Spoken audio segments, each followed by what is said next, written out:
Can you explain what the essay exam is going to be on? Oh yeah, we'll go over that real quick. All right, share screen. I think I forgot something. Okay, I started the recording.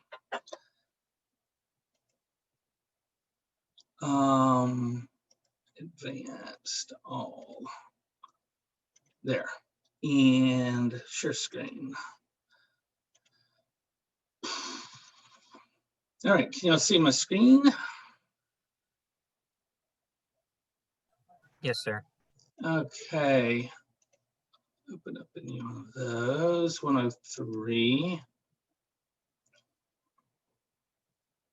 Syllabus.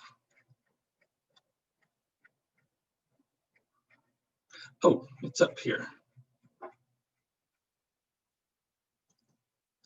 All right, let's blow that up. So there are 8 questions to choose from. Pick 4 of them.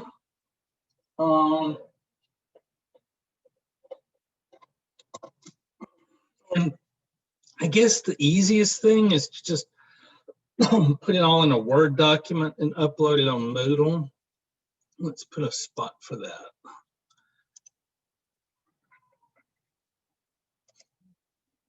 Let's see, this is 103.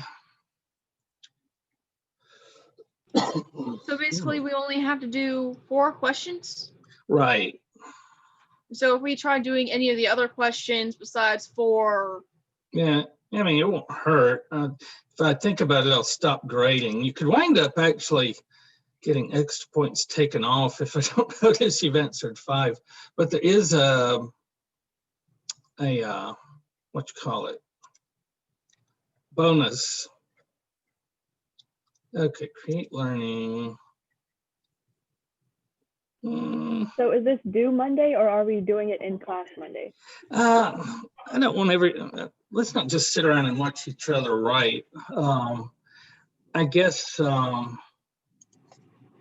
yeah, do it outside of class sometime. Okay, essay.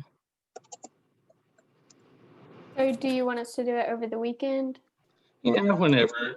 Yeah, just, you know, by the end of that day. Let's see, upload your essay. Exams here. All right. Oh. So we're only supposed to do 4 questions? Right. I'll get back to it in a second. I just wanted to do this while I was thinking about it.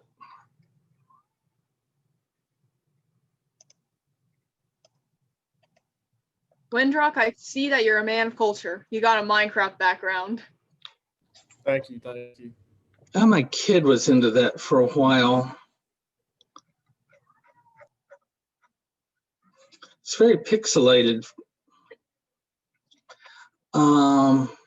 Okay, so back to that. There should be a spot now to upload it.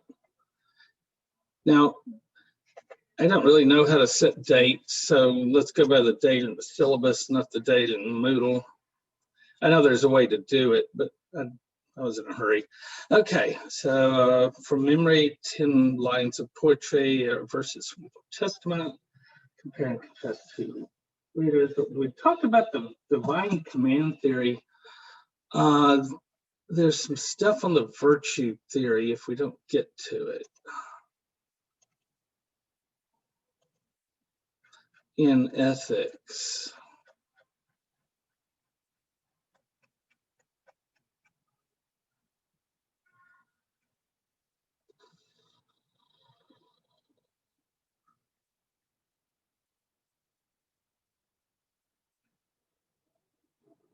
Oh, here we go, virtue ethics and virtue theory. I think we may be like, right. With moving stuff around over the years, we've drifted from actually introducing it, but you can go ahead and look at that. Now, accounts of creation versus the Bible, Greek versus the Bible, because the theogony and works and days is just totally overwhelming. just do basically 4 accounts. One, Genesis 1, 2, Genesis 2 and 3, creating Adam and Eve and the Garden of Eden and all that. Then from the Greek, just do the 5 ages of humanity and Pandora, the story of the first man and the first woman in Greece. So those 4 things, rather than, rewriting the whole theogony in your essay exam. Okay, does that make sense? All right, so then we have a question on theodicies. Now, which are the main works that you want to deal with in your theodicy question?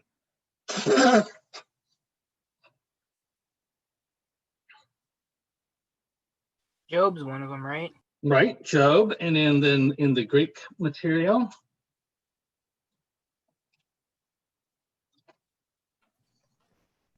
Oh, what was it? It was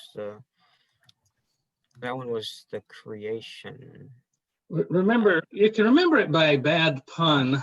The Odyssey is a theodicy. Oh, Remember, we open up, Jupiter is Zeus, dang it, whining about the way people complain about gods when it's on their own damn fault. And in Job, it's not his own damn fault. Where's the Olympian gods? Okay. Oops. So the Olympian gods, I just want a list, 1 through 12. And then Zeus, and then this is what Zeus does. Hera, this is what Hera does. And, if you want to substitute Dionysius for Hestia, that's probably all right. It really does much, and he winds up in the list. So we only need, there are a few more than 12 that sometimes get into lists. So just, pick your top 12 Olympian gods and list and define them. But yeah, 1, 2, 3, 4, 5, not in a paragraph form. Does that make sense? It's easier to write and it's easier to grade. I got tired of reading paragraphs trying to find Zeus and then Hera and All right, Underworld. So we have a description of the Underworld in Gilgamesh, also in the Odyssey, also in book 6 of the Aeneid. So skip forward. Do we have any others that we're reading?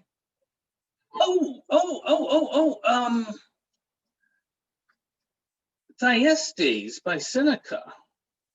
Remember, he's been dragged up from his place in the underworld, and he describes how things were just so terrible for him there. I don't know how detailed it is, but he mentions it. I think that's about it. Can y'all think of any? All right. Hebrew views of God versus Greek views of God. What's the biggest difference? belief in one versus multiple. Right, one versus many. But then also the Hebrew God has been, he's still very male, right? Very, he kind of. I was always told the major difference is, it's sort of the Hebrews see God as sort of perfect, all-knowing, all-powerful, while the Greek gods are a little more flawed. Yeah, they're more human, right? They have, Yeah. God, he was mostly mad all the time in the Bible.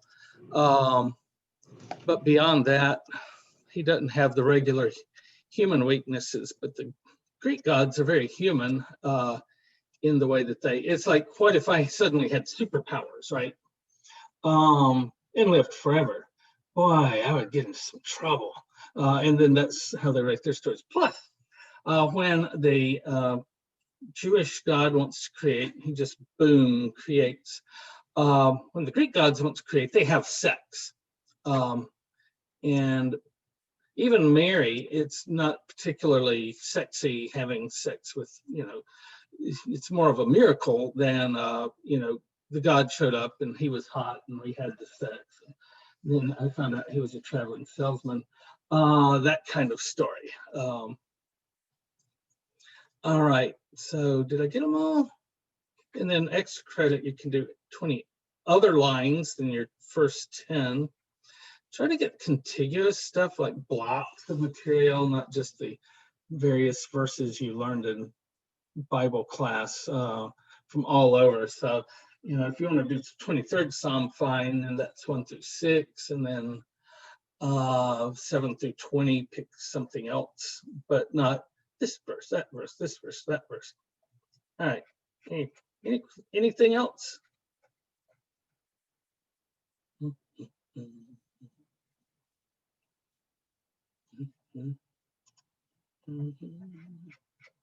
Let's see.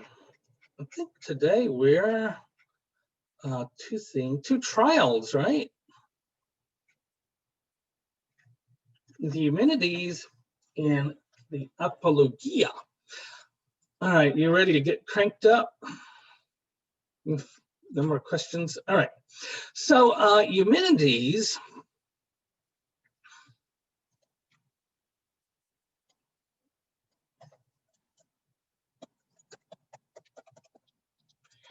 at long last solves a problem that we've had since the beginning of our look at Greek civilization.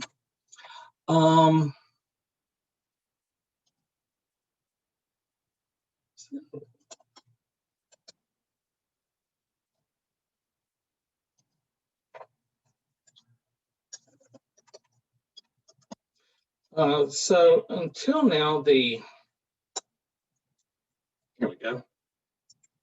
Until now, this has been the organizing principle of Greek society. And what is that? Family. Yes, oikos, family, which is fine as long as it works. But what happens when things break down, either within the family or between the family and other families? You get a feud. Yeah, Right. a lot of clashing.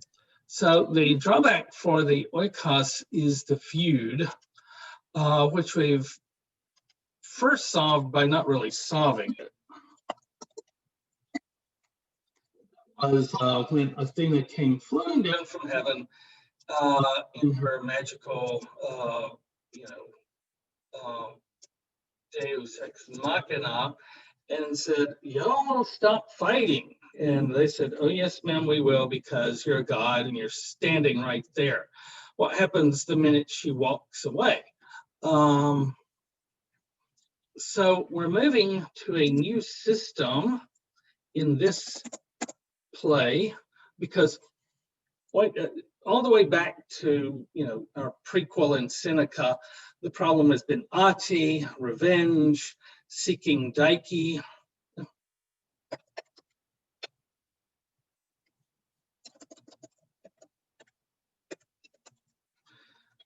Seeking Dike through ati, I'm going to get my justice through my blind rage, and then I'm going to do something like eat my enemy, and I will have gone too far, and keep the cycle going. And all of this creates a miasma around us. All these are under the oikos system.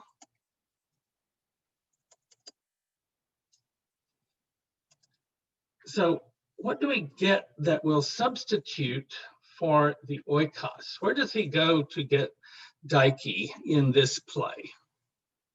To the court. The court. And the court is a manifestation of what? By the way, Dike is the Greek word Dike in the plural, which is what they used for their court system. So you went to Dike to get Dike. Does that make sense? So we might call it the Hall of Justice, right? So this court is a manifestation of a new thing, something we almost saw in the Phaeacians, but not quite. And that is this. And what word is that? Polis? Polis, yes. And what is a polis?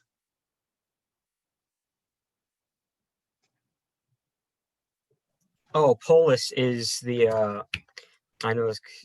I remember this specifically from my class. I believe the polis is because Is if it a you're city? thinking of Athens. Yes, that's it. Oh, city. Oh, sorry. What were you going to say? I was thinking it was the it was the meeting because I remember I think it was specifically Athens was very democratic where everyone gathered to vote Yes, on issues. that's called the ecclesia, I think.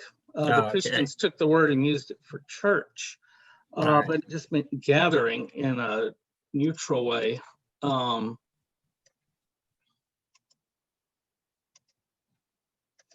right, so we've had these houses that get in these huge feuds. That's the story of the Trojan War. That's the story of Odysseus returning home. That's been the story of the House Tantalides and generation after generation. And like so many people who go out and get their justice through killing, Orestes wants to turn around and be absolved of the killing somehow. And he thinks he can get it done directly through the power of Apollo. Remember, they told him to go touch the altar and he would be cleansed. And now there's been an intermission and they come out and it looks like it's working. He's in the temple of Apollo. And again, there are two scenes in this play, which is very unusual. It's kind of a creative breakthrough or a manifest breaking of the rules, if you prefer. Because we've seen one is in the temple of Apollo back at Delphi, but the wrathful ghost of Clytemnestra calls forth the chorus, who I guess have probably been sitting around like in a lump on the floor, and now they rise up with their scary masks on and frighten the audience, who, to be fair, is already drunk, with their monstrous presence. So yeah, great use of the chorus, because he's scared to death of this chorus. Okay, we need our map.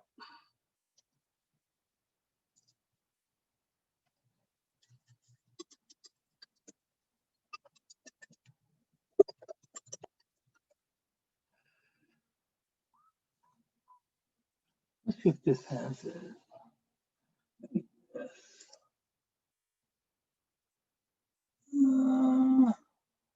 It's got everything we need.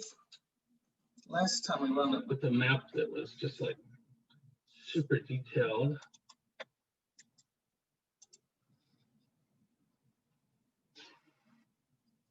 Okay, so crazed with guilt and seeing these furies, our hero Orestes has fled from Mycenae around and over here to Delphi. Here we go.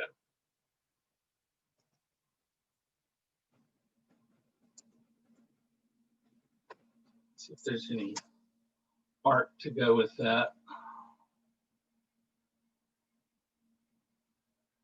I think these are just Orestes. I think all of that's before Athena, which is, of course, Athens. Okay, so, well, we can look at Delphi again.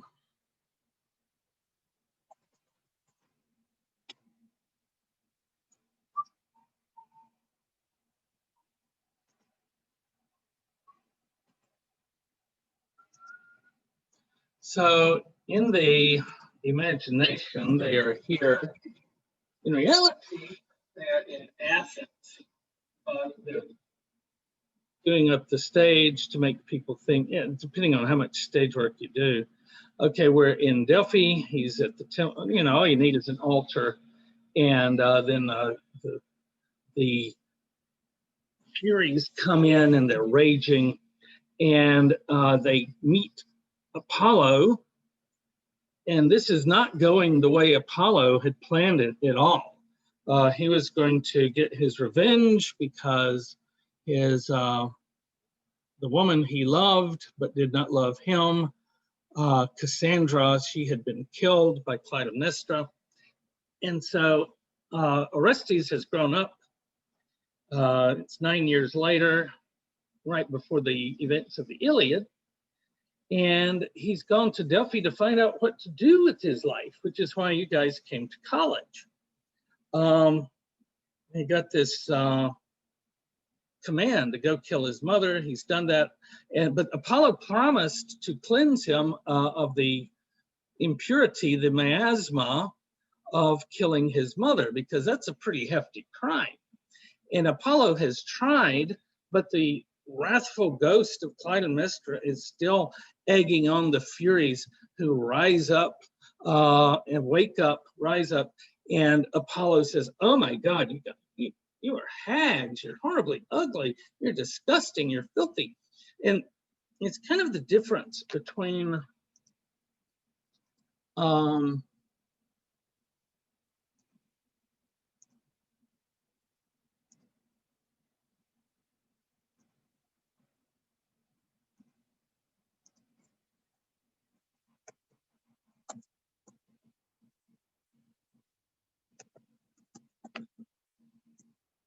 the Olympian gods are these human form gods who are associated with, for the most part, being above us, even though Hades decided to argue they're not, but they still follow the basic human model.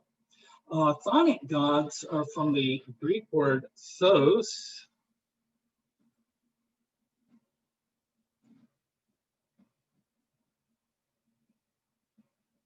Here is theta. These alphabets, like mu is where you expect it to be, but there's no theta in the English alphabet, so you kind of have to experiment. There we go.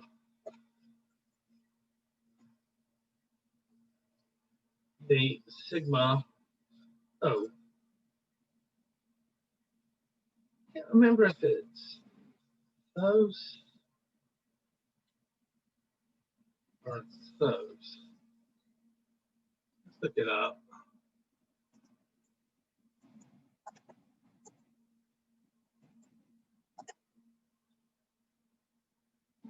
Oh, I was right the first time.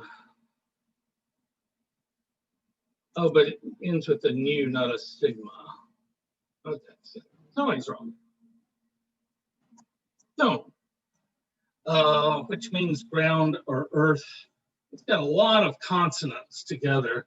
And so the chthonic gods are the ones that rise up from the ground. They tend to be monstrous. Like in this case, basically women, but with snakes for hair. We did that last time, right? Talked about the Medusa. And so they're in a standoff. Apollo keeps threatening to kill them. They keep threatening to kill him, but they're very powerful. Each enemy is powerful. And so each one is worried that they might lose. And so they don't actually get into a fight. Instead, at least not the kind of fight we anticipate. Instead,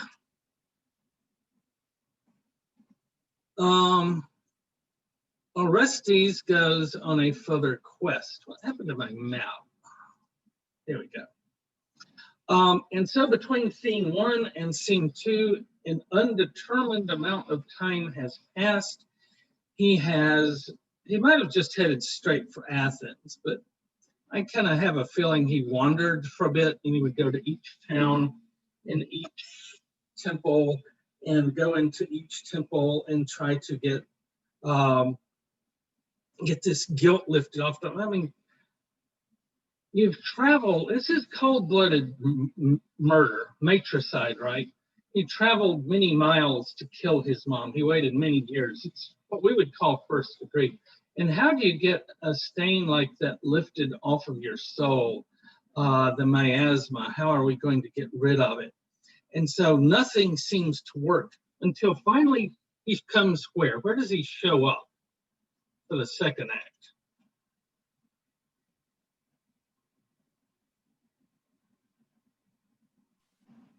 Is he in Athens at that point? Yes. So why is he in Athens? Apollo told him to go. Athena could give him the justice he needs. Yeah, you're thinking in terms of inside the story, but what about outside the story? This is where our background of Aeschylus and background of drama come in. As far as Aeschylus goes, he is a huge advocate of democracy, a huge enemy of what he would see as tyranny. And so in Prometheus Bound, his image of Zeus is that Zeus is this horrible tyrant god who locks up innocent other gods to a rock for 30,000 years. So he's a brutal dictator, a brutal tyrant.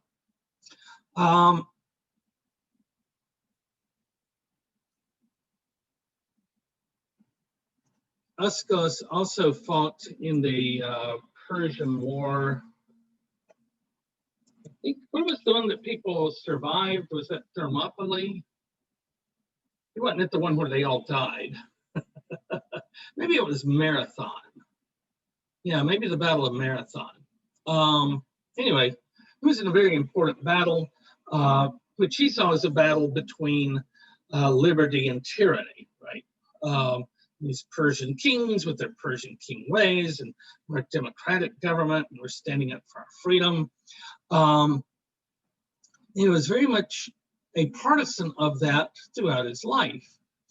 And so this is his chance to show the first murder trial is a trial put on by a polis to overcome the miasma and the ati and the endless blood feuds that have made Greek life so terrible for so many generations. Now, of course, it ultimately only ups at a level, right? Once you have the polis, then you have Athens versus Sparta, and the feud emerges on a whole new level. He's got this optimistic hope that the city will put an end to this endless cycle of violence within the oikos. A less positive view of the conflict between oikos and polis is in Antigone. Are you familiar with that play? What happens in Antigone?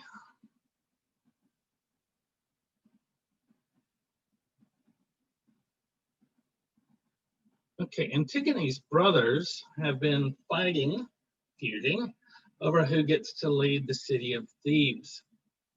They killed each other in a showdown, and then Antigone's uncle Creon takes over and declares that we will bury our soldiers with honor. People who attacked us, and especially this traitor brother, I can't remember his name right offhand, they're just going to lie out in the ground and rot. They let them rot, which was a kind of a war crime.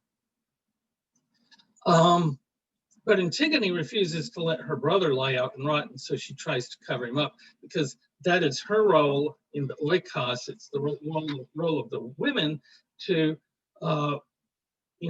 take care of the dead, mourn the dead, that kind of stuff, to wail and stuff. And he is announcing that as the new leader of the polis, he's going to have a policy that treats everybody the same. So she doesn't try to bury all the dead soldiers, just her brother. And he's saying, no, the law should be one law for everybody, regardless of whether they're in your household or not. This happens in the myth in Rome as well, when Brutus the First, not the one in Shakespeare, first Brutus sets up the republic, and then his two sons conspire with the former king to overthrow the republic and bring back the monarchy. And so Brutus kills them. So that polis is more important than oikos. Water is thicker than blood. Am I making sense, or is this just like raving? So he wants to show, he's a big partisan of Athens, and he wants to show the way that democracy works to establish justice in a way that we never could before.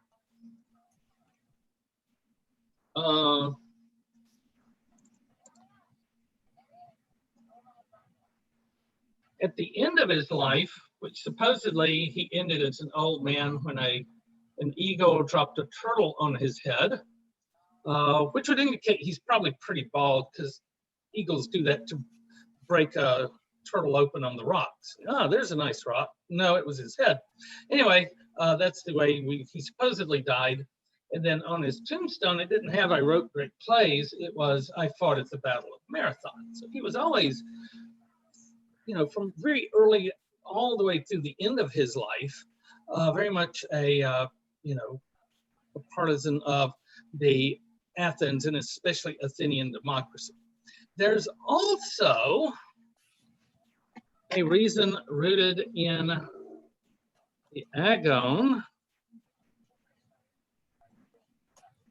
why he would do this. Where's our map? Oh. Any of you ever see Pulp Fiction? Yes, you did, Brad. Yes, you did. Say it one more time. It's a great movie if you haven't seen it. But the opening scene is kind of weird. Oh, how do I get a big one? Here we go. Opening scene is kind of weird because your two killer hitmen are driving along in Los Angeles, and John Travolta has just gotten back from France, where he's been for 3 years doing business for Marcellus, and they're catching up on the goings on, both in France and back home. And he's telling him over there they have Le Royale with cheese because they don't have the metric system. They can't have a quarter pounder. And but it's the little things. They put mayonnaise on their French fries. Ew, mayonnaise. So that's their conversation. Which, when you think about it, is kind of weird, because we assume that he's like a drug lord or something, and most of your drug action is going to be taking place like in Colombia, right? He should have been in Colombia lining up the cocaine. What's he doing in France for those 3 years? It has to do with why this play is set in Athens.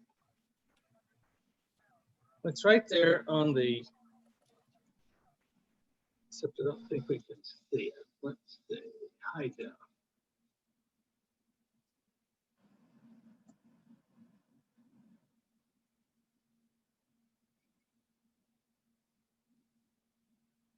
These are products.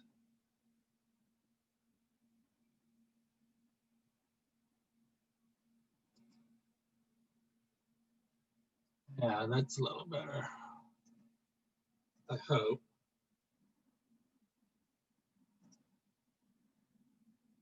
So why were they in France? Or why had he been in France rather than in South America for the last 3 years? It's right there on the poster. It's a festival. The Cannes Film Festival. Guess where that is? France. France. So think about this. If you're Quentin Tarantino, he wants to win the Cannes Film Festival with a gangster movie, which is going to be really hard to do. So how do I get French people in Cannes to like my film?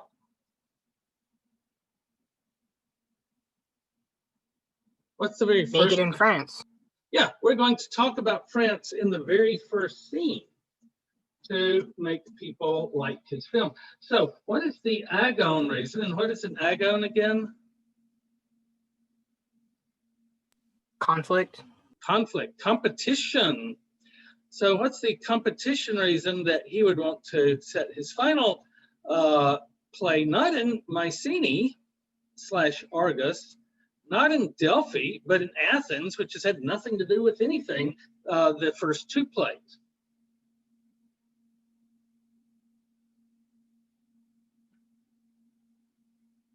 What happens at the end of the Dionysian festival after all of the plays have been put on?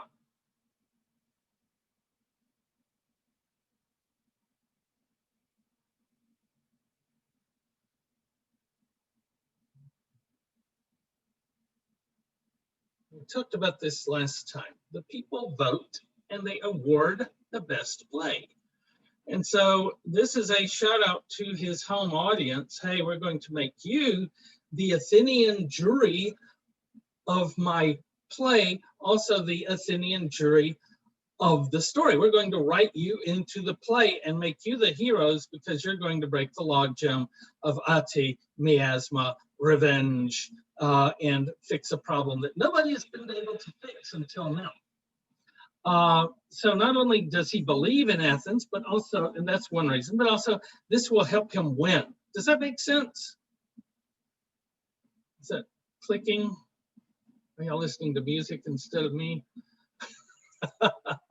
All right, or in addition. I could see how that would be a temptation. Okay, so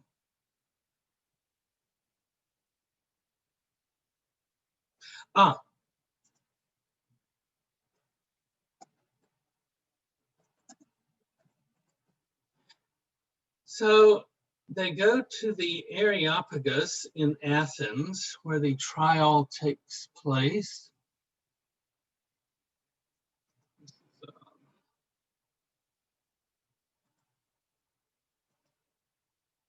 Areopagus, Ares is Ares, the god of war. Pagus is a hill. From this vantage, you can't see it, but from some vantages, you can look across and see the amphitheater where the people would have been sitting.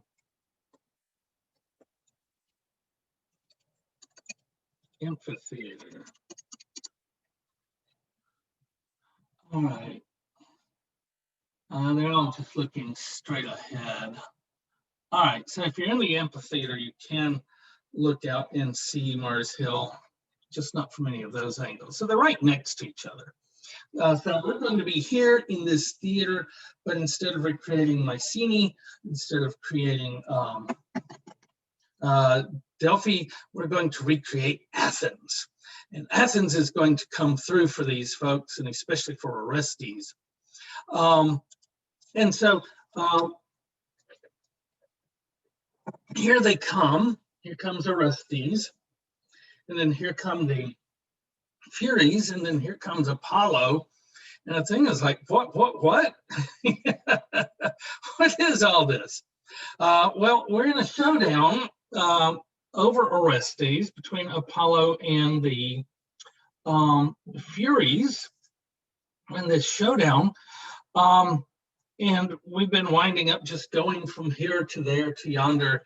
And so we came here to hope that we could fix this. Athena, who's known for her brains, wisdom, they lay out this plan to have a new system. They're going to have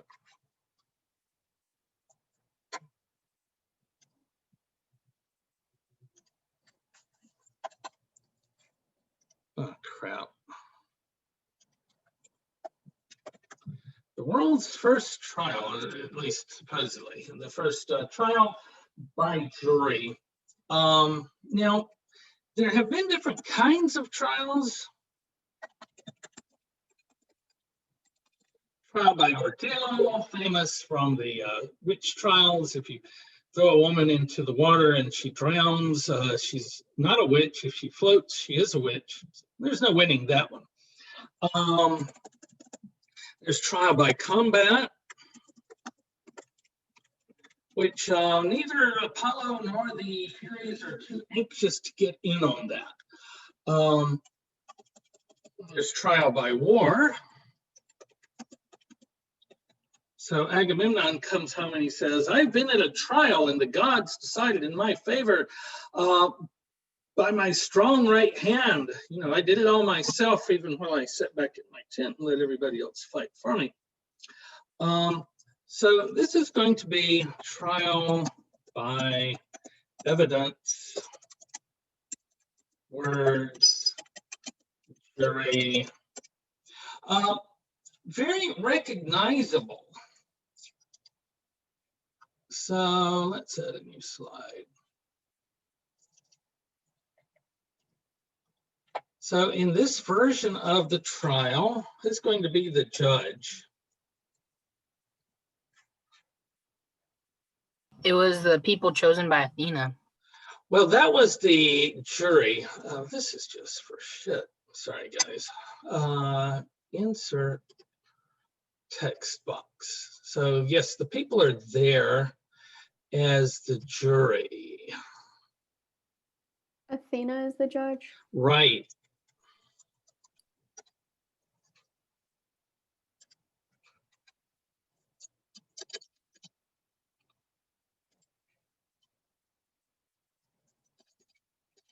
So the Furies are the prosecution. Prosecutors don't rank too well in mythology, do they? We've got Satan is the accuser in Job, in the Furies here. And then Orestes is represented by Apollo. So they're the prosecutor. He's got his attorney, and they've got their attorney. You've got the judge to set up the trial and to hear out each side, the evidence, and then the jury votes. Does that sound at all familiar?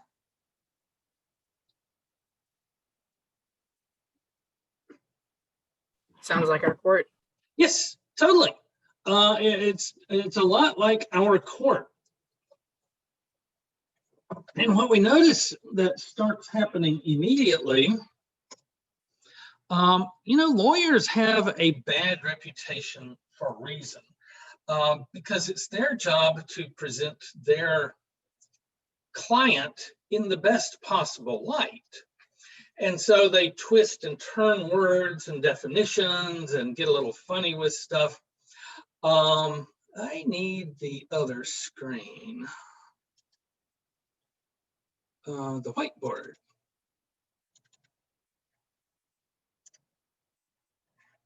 All right.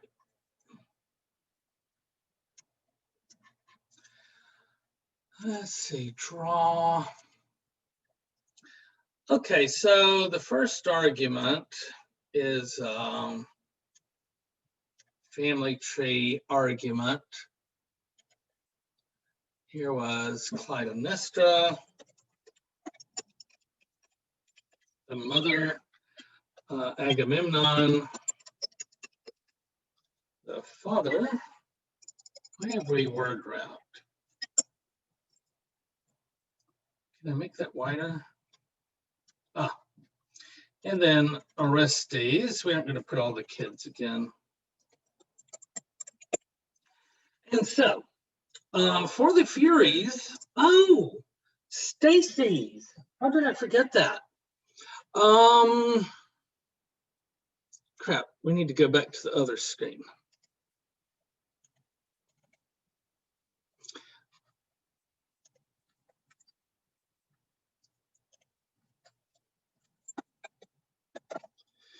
Okay, stasis. What do we usually mean when we say stasis? Like something being like held or possibly Yes. frozen.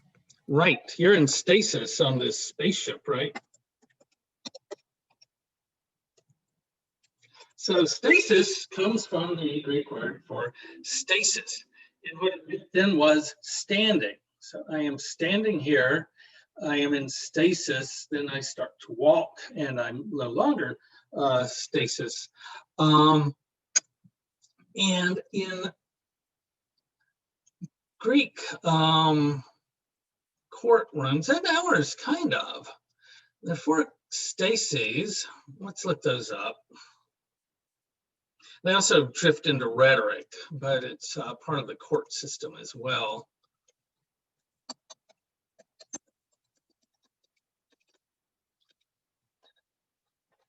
Stasis, ancient Greek.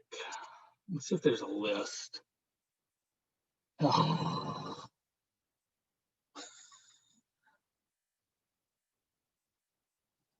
All right. I think, here we go. So I'm not going to rewrite all that. Oh, can I go away? Not you guys, the pop-up. All right, so these are the stasis. Stases is the plural of stasis. You can argue the facts, and that's what the Furies want to do. They say, did Orestes kill his mother? And Apollo and Orestes both say, yes, he did it. And then they say, that's all we need, folks. Just kill him right now. And they go, no, we haven't given our case. You didn't realize it, but some other stuff entered into issue here, like definition. What do you mean by mother? What do you mean by murder? The seriousness is the quality. Plan of action is policy. There was another one that we use in court that we just call stasis now, or standing, which is you don't have the right to bring a case here. So when the oil spilled out of the Gulf of Mexico and I'm living up in Ruston, I don't have any property down in South Louisiana. I don't have a stasis to bring, or standing to bring a suit. I can't sue the oil company. So we can just, okay, so the Furies think that they're going to make an argument on fact. And all of a sudden, Apollo uses his lawyer tricks to make it about something else. Yes, there are facts, but there are also motives and definitions. So Orestes, according to you, killed Clytemnestra and deserves to die, right? And they say, yes, yes, yes. So where were you 10 years ago when Clytemnestra killed Agamemnon? Oh, why won't that stay?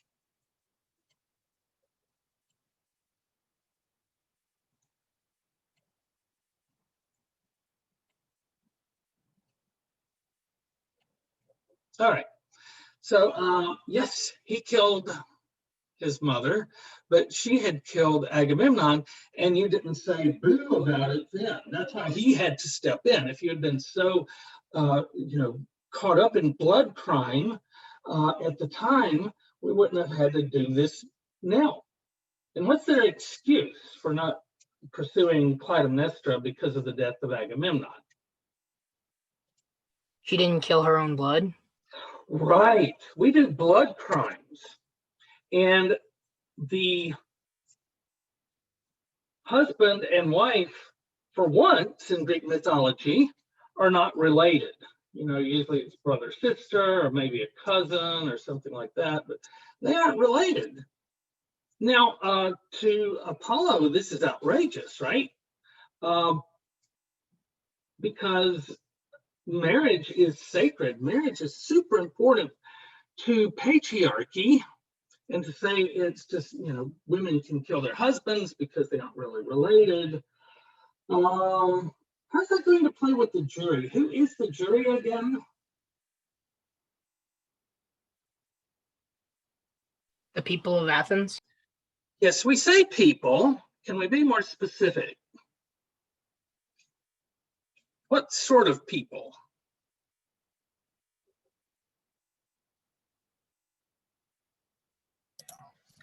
Allison says the men of Athens. Right. Allison is correct.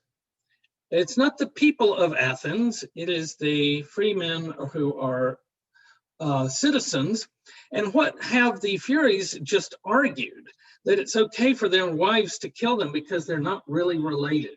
They're not really family. Now, their argument is from the blood. You take a blood test of Clytemnestra and a blood test of Agamemnon and run it through the blood test machine. Will it come back and show that they are related now that they're married? No, they are not related that way. So, there's this moment in Oh, brother, where art thou? Where this sheriff who's been pursuing Everett is about to string him up. He's just going to lynch him right there out in the woods. And he says, but that's not the law. And the sheriff says, the law is a human institution. So that's what the Furies say, which of course is a totally wrong thing to say to their audience.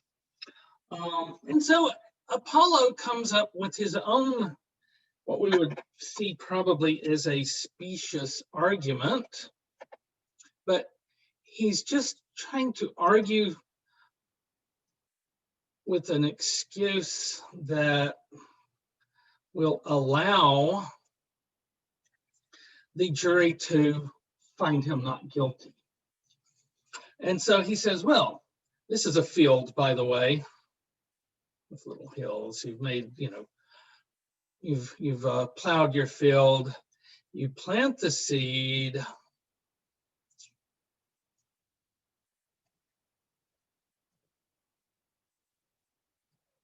the woman is like a field, the man plants his seed in the field, and then what grows? Well, whatever you planted, right? And so if you plant an acorn in the field, an acorn grows. An oak grows. If you plant wheat in the field, wheat grows. Is the tree related to the field or to the seed? To the seed. To the seed, right. It's related to the seed, not to the field itself. You can even move the tree from one field to another. So the father supplies the seed, and therefore Orestes is related to the father, but the mother is only the earth that gives birth to the seed, and therefore is the mother related to the son.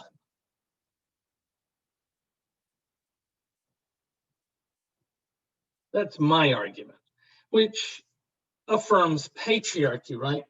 We have just done away with Mutterrecht. You don't have any mother right because you're not really the mother, because there's only the father and then you raise the seed for him, which is a much more patriarchal, friendly argument, right? And when Athena casts her vote, it's based on that. Oh, yes, I identify with patriarchy, and therefore I'm going to go with the position that's friendlier to patriarchy. Okay, share screen. There's also something else going on here. I mean, it's a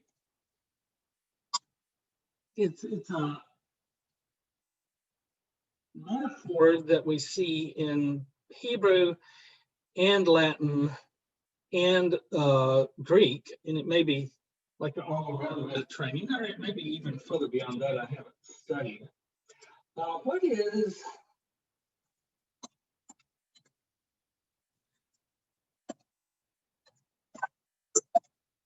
is that word?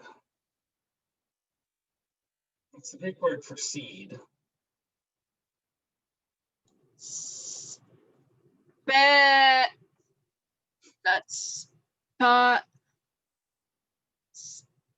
Okay, first letter is sigma, right?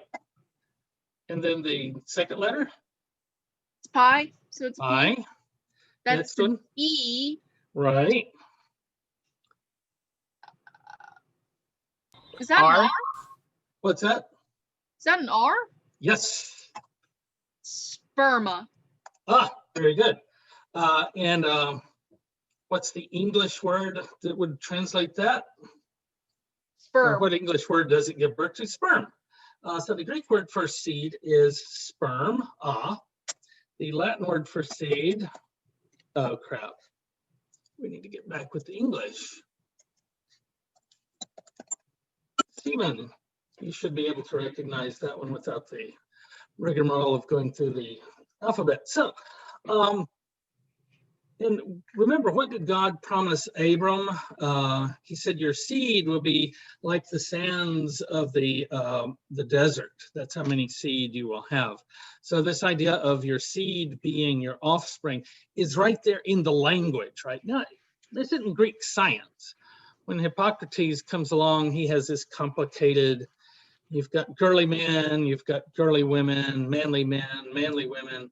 And so if you get a manly man and a manly woman together and they have a son, it will be a very masculine child. And so on. It's really, but at least he recognized, right, that the mother is the mother. But this is not for the purposes of writing a science book. This is, he's trying to win a trial and he's making this argument. And so it's all hinging on definitions, right? What is family? What is oikos? Our husband and wife oikos. Let's get back to our whiteboard. So I hope it's not making you dizzy. All right, so our Clytemnestra and Agamemnon oikos, is there a blood connection between them? Is Orestes then oikos with Clytemnestra? Is there a blood connection there? And so they're both making lawyer arguments, right? Oh, well, let's talk about definitions then. Because what's the real blood crime here? So the jury goes off. We can go back to our main screen. So our jury goes off. What's the result when they're in, like, and by the way, if there are 500 people in the jury, and it's majority rule because they believe in democracy. It's just, you don't need 100% of everybody on your side to win. If you're the prosecution, you just need 251. But what's the initial vote?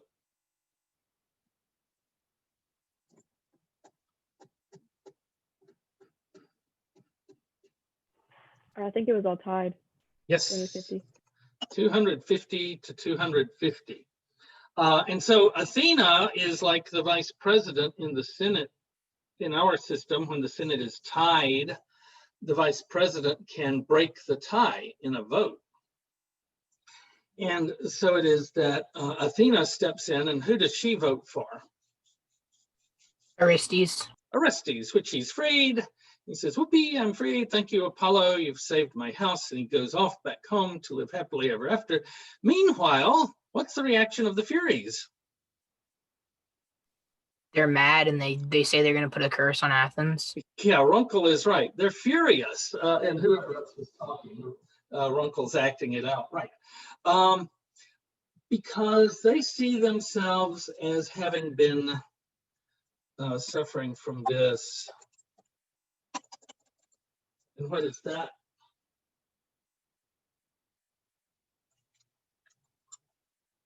I did not think that would happen. Huh. Artemia is the opposite of Time. And what is Time? Honor. Honor. So you have dishonored us.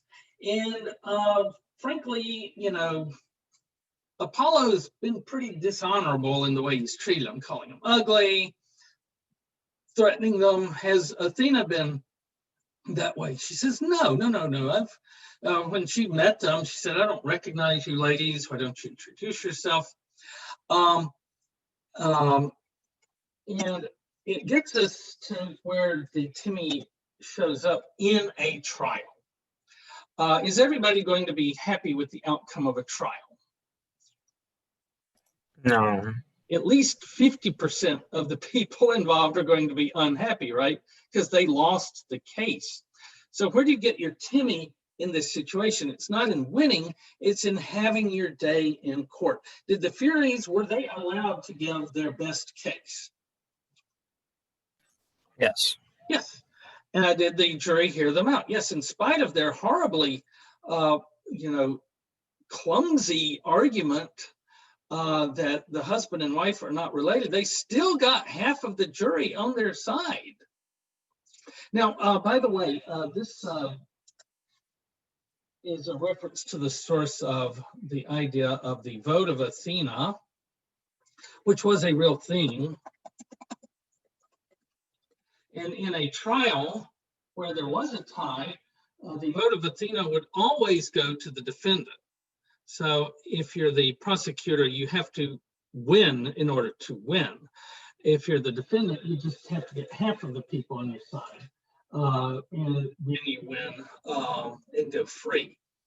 Does that make sense? So yeah, if you're going to take somebody's life or property or liberty, then you should at least have a majority.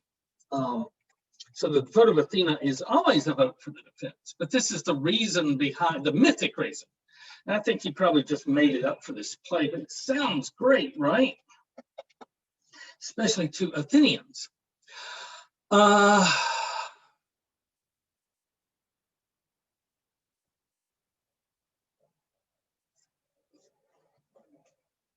so the biggest surprise from this trial is that you had a jury of 250 that identified with their mothers enough to vote for finding them guilty. And Apollo has given them a sufficient pretext to find him innocent. Who was that? Bootlegger. Remus.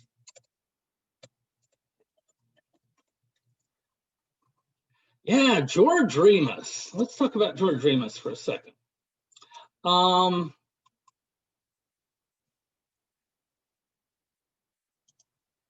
George Remus was a bootlegger. He was a massive bootlegger. Like, he had figured that there was all this alcohol that had been sitting in warehouses, and he bought it up and would sell it like to pharmacies for medicinal purposes. But in fact, he was figuring out ways around the law. And eventually,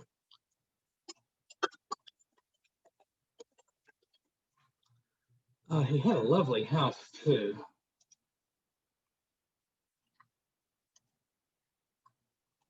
So eventually, his wife had an affair with a G-man, a government guy who she helped him put Remus in jail. When Remus got out of jail, he came home to his house, which he owned, and all the furniture, well, he trusted his wife. That's the thing, when he went to jail, he didn't realize she was having an affair with the G-man, and he left his empire in her trust.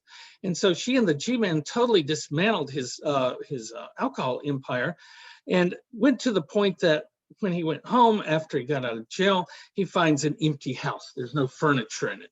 So they're getting a divorce, and they're on their way to court one day. He sees her driving down the street. He has his car run off, her car off the road, and he walks back and shoots her.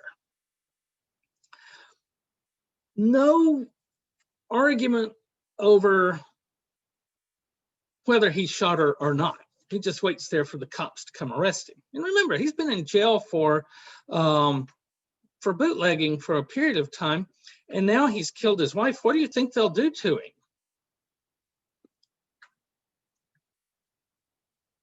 Back to jail. You would think, right? But our lawyer makes a novel argument saying that because of the way his wife had betrayed him, it drove him temporarily insane. And so the jury took 10 minutes to find George Remus not guilty and let him go. Now, why do you think that was?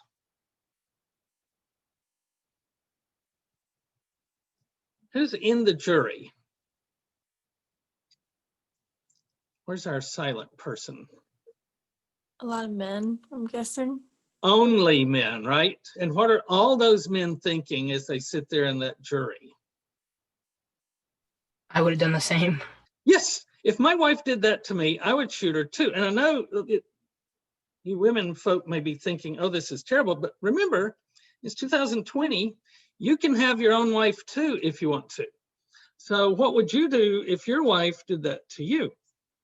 It took them 10 minutes to spring him loose because they came up with a pretext that would allow the jury to, he was temporarily insane, right?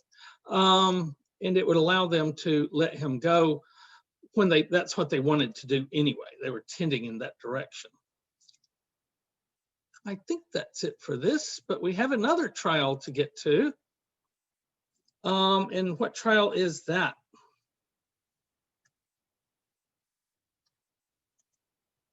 Who else are we putting on trial today? Isn't it Plato? Yes, no, not Plato, his teacher. Who taught Plato? Socrates. Right. And this is the name of the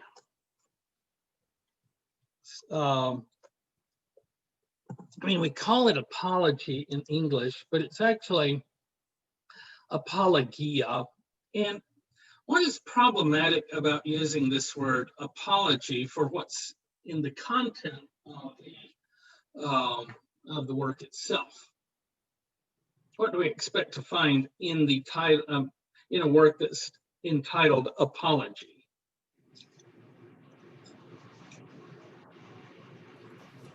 An apology. Right. What do we think an apology is? Like he made a wrong assumption or I was conclusion or wrong. something. I'm so sorry. Please forgive me. Is that what happens in this account? Because it's Plato often will have these flights of fancy and say stuff that Socrates would have never even imagined saying. But this time he's sticking pretty close to. There's another to the facts. There's another account of this which is very close to Plato's. They're both two apologias.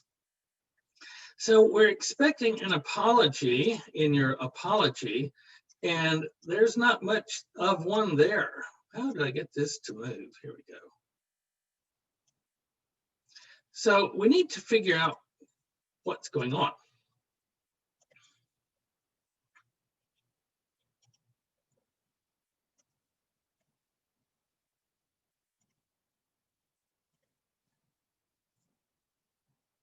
Oh.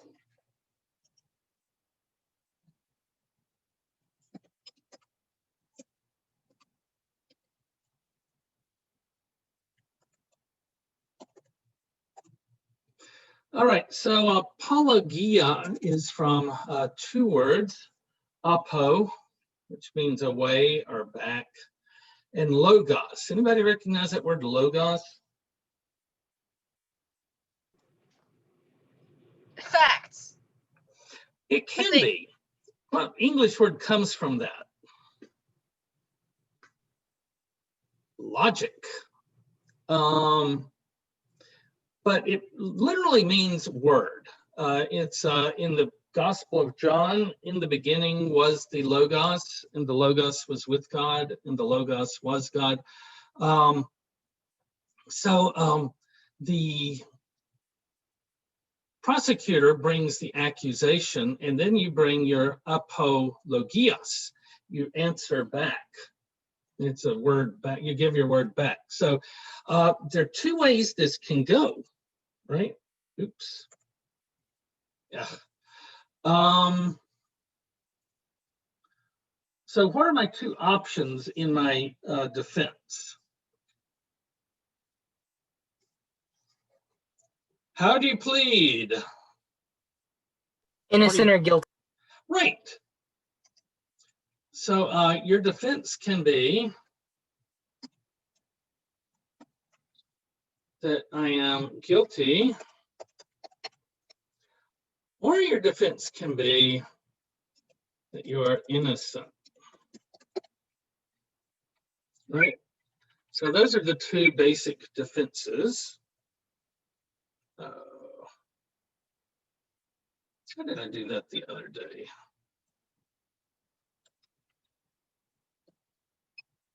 There we go. All right, so if I am guilty, then what is my approach going to be to my defense?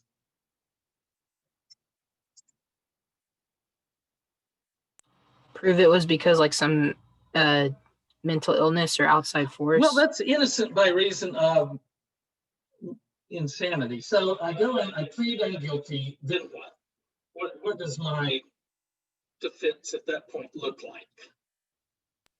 Maybe try to get a lesser sentence. By doing what? You're Giving out information. really super duper. Oh, I'm so sorry.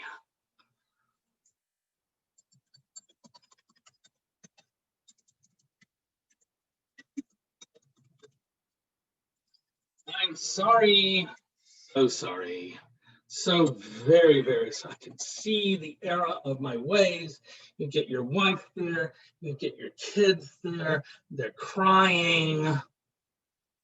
They need their dad home to take care of them, and I'll never do this again, right?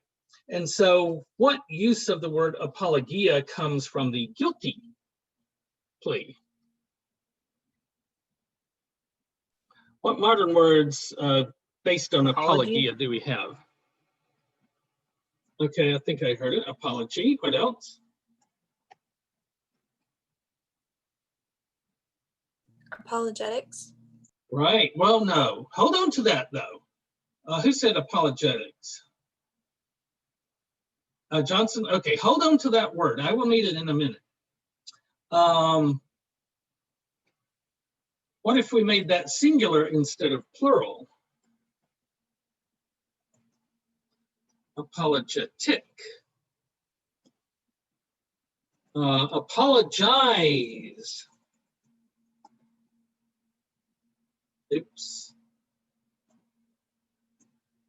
Apologetically, I mean, all the different forms. You've got the noun form, you've got the verb form, you've got the adjective form, you've got the adverb form. You can be apologetically. I gave it apologetically. And so most of the descendants of the word apologia come from the guilty. But there is one very significant, important exception to that rule. And what is that? Abigail Johnson. Apologetics. Ah, yes. And what does that mean? It's an area of study where you look into text or scripture and kind of decipher what they mean or interpret them. Close, very close. Apologetics, why is that doing that?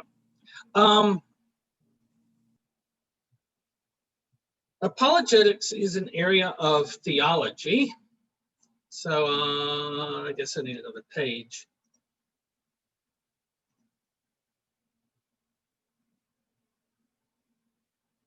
I'm big into taxonomies.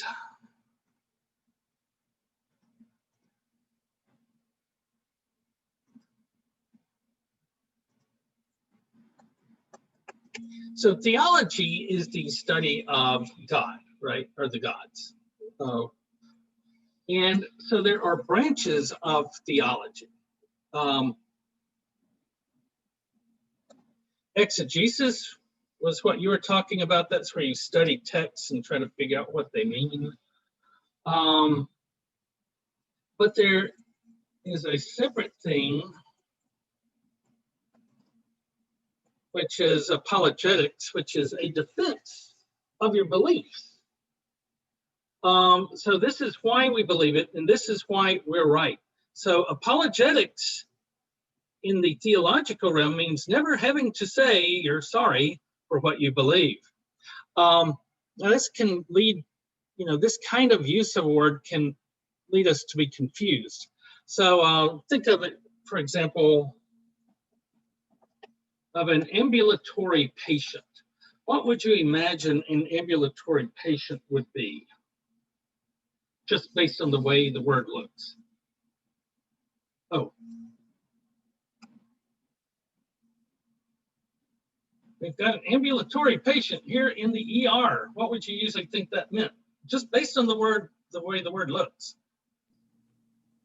I think ambu is somebody who can walk. Maybe they can't walk or something. Okay, yes. You're getting smart, Johnson. That's the actual meaning of the word, but what would you think if you didn't know that? I've got an ambulatory, what else looks like that word? Ambulance. Ambulance. So an ambulatory patient, in that understanding, the first thing you need to say when you define to your class someday about an ambulatory patient, it is not what?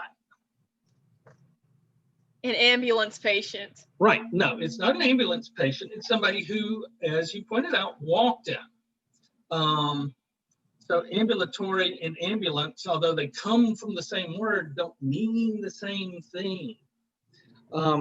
So apologetics, the first thing you have to tell is it's not an apology. And I was in a class one time years ago, and the professor started talking about apologetics. And after about 5 minutes, this old boy in the back row raised his hand. Oh, Dr. Robbins, I don't believe in apologetics. I don't think we should say we're sorry for what we believe. And then he had to say, oh, well, yes, sorry, I forgot. Apologetics means not saying you're sorry. It means saying I'm right and you're wrong. So when you're innocent, you give your full-throated defense. I didn't do it, right? Or I did it for a proper reason. I didn't commit a crime, though. And that makes it really tough, because which one of these does Socrates use in his own defense? Is he saying I'm guilty, I'm sorry, or is he saying I'm innocent? He's innocent. Right, He's I'm claiming innocent. to be innocent. And so when they find him guilty, he has to switch, which he will not do. Say, oh, I'm so sorry, please forgive me. No, he says, my punishment should be that I get to eat free with the athletes, which you remember is a big thing with smart people. We don't get good food like the athletes do. And so it pisses them off so much that more people vote to kill him than voted to find him guilty in the first place. He's, not a very good rhetorician when it comes to that. But it's a problem anytime somebody comes up and makes the argument that they're innocent and then they're found guilty. Then in the sentencing phase, how do you shift over? How do you make that shift? So it is a problem. All right, so what is the accusation against Socrates? Why are they putting him on trial?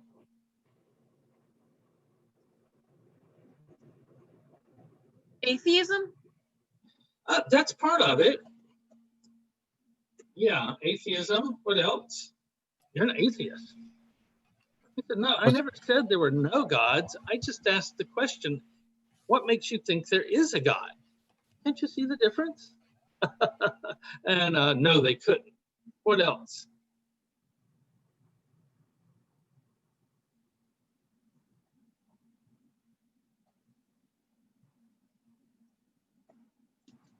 I think they said that he was teaching the wrong things to the younger people. So it's like corruption.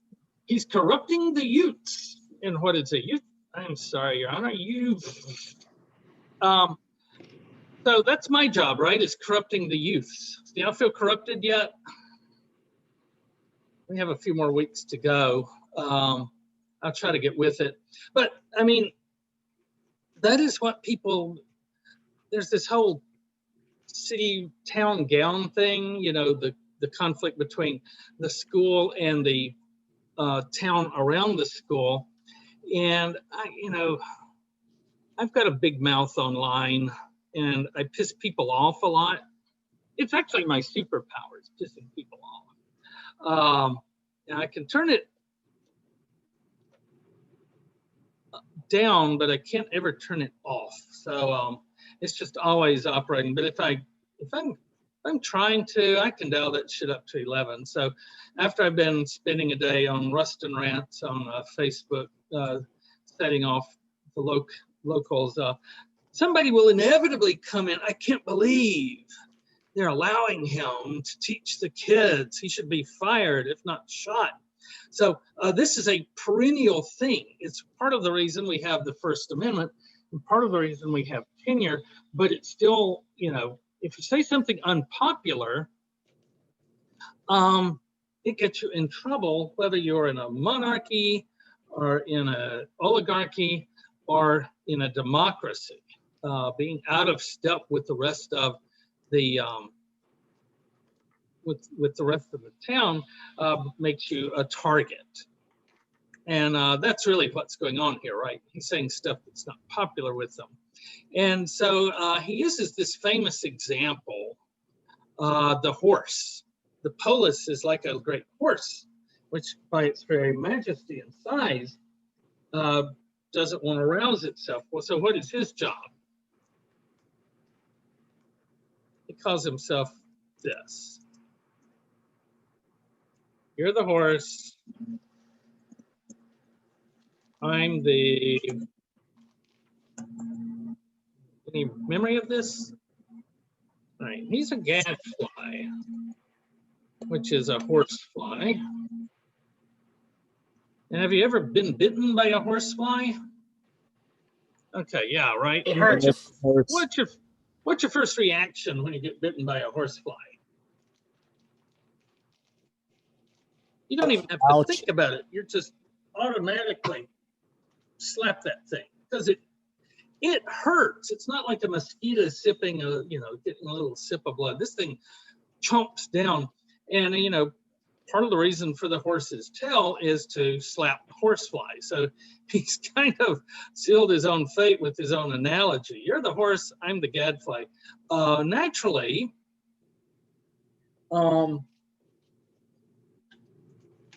he's going to come in for attack. So why should we permit people to speak when we disagree with them? It's important to get to know the other side. Right, because they may be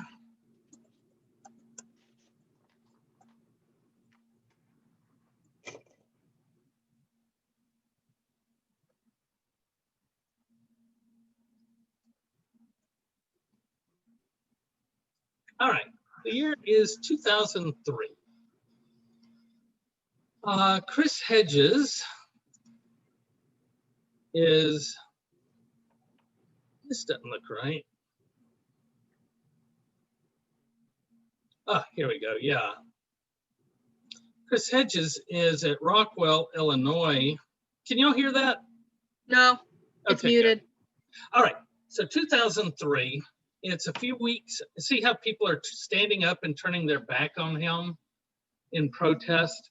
Because it's about a month into the Iraq War. George Bush, the younger, has landed on a flight deck and in front of this big banner that says "Mission Accomplished," pronounced victory in Iraq, and this has been a glorious victory, and everything's hunky-dory and super A-okay. So at the same time, they asked Chris Hedges, who is a war correspondent and used to getting shot at, to come to Rockwell, Illinois and give a commencement address where you're supposed to tell the kids, go get a good job and marry well and go have a good life, right? And instead, he starts saying, I'm here to talk about this war we're in and what a disaster it is. And we're going to be feeling the repercussions of this huge disaster of a war for decades to come. and people were angry and they turned their back on him. And finally they started storming the stage and he had to be whisked to safety by security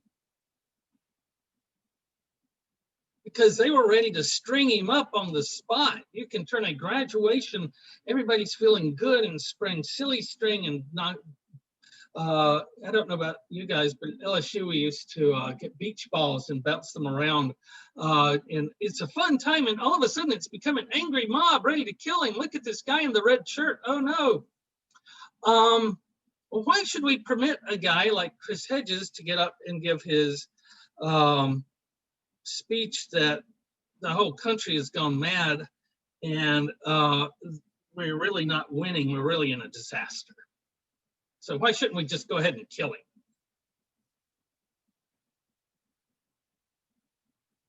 Why should we have the First Amendment?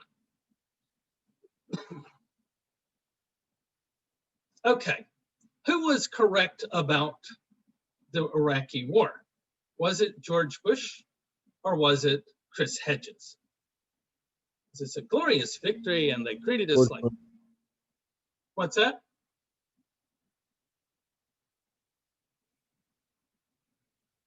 Who was right? Who was wrong? Come on, guys. I think they're both right in different aspects. Okay, yeah, that's a little Because nuanced, but go ahead. Because the president's like, we won, but the guy who was speaking is, but at what cost? Okay, that's good. And the cost is going to be too high. Yes, we got Saddam. So yeah, we won that way. Had we won the war? No. Have we won the war yet? We're still there, right? We got mired. This is a, tar baby situation. You can go in, but how is it going to be when you get ready to leave? And, the argument had been we'll be there for 3 weeks, maybe a month. By that time, the Iraqi resistance had started. There were all these people fighting back. Why? Because we were there. There he is. And so the reason we tolerate people with dissenting voices is very frequently in our history, they have proved to be right. And when you realize just how wrong you are, then you turn to the person who was right, which is what happened in 2008. Because who had been a very junior senior from Illinois who voted against George Bush's war when it came time to vote. And he went on to be president. Obama. Obama, yeah, I voted, and Hillary was up there talking about, I've had all these years of experience, I've been with Bill, I've been with the Senate a long time. Say, yeah, Hillary, you voted for this war. We got our asses kicked. And so we need the people we disagree with to be alive, because as often, as likely as not, they're the ones who are right. And we'll need them later on when we want to correct our mistakes. All right. Is that it? Yeah, just the part where he refused to give up his Apologia innocent defense when he was found guilty. At that point, you're still supposed to get your wife up there and your kids and your dog and talk about how sorry you are, and it's, you've learned your lesson and you'll never do it again. And he is totally unapologetic in the general, oh, there's one.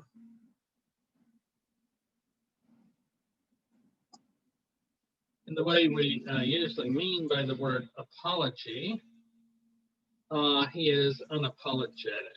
Yeah. Why did that do that?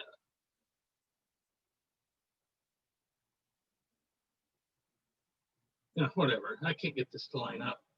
We could be here all day. All right, any questions? All right, I'm going to stop recording because I think I finished.